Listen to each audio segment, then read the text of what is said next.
حتما تو سریال انگلیسی دیدی عصرونه‌شون یه برش کیک با بافت نرم کنار چای میذارن. تو این ویدیو قراره خیلی راحت بهت یاد بدن همون کیک انگلیسی رو توی خونه درست کنی یا حتی برای کافت. 450 گرم موز رسیده رو با 310 گرم شکر تو میکسر میریزیم. انقدر هم بخوره تا موزا یک دست بشن کاملا. 4 عدد سفیده و زرده تخم مرغ آروم آروم به مواد داخل میکسر اضافه میکنیم.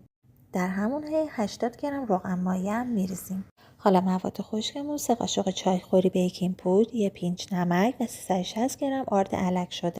آردتون رو حتما الک کنید، خیلی تو بافت کیکتون تاثیر داره.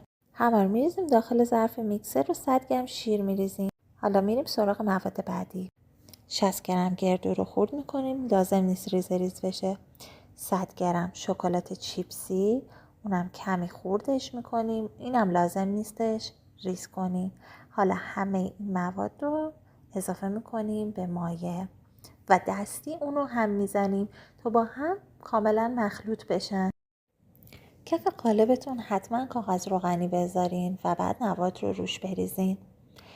میذارین داخل فرن با دمای 175 درجه سانتیگراد. بعد 1 ساعت کیکتون آماده است. اینم از کیک انگلیسی پرطرفدار. نوش جونتون.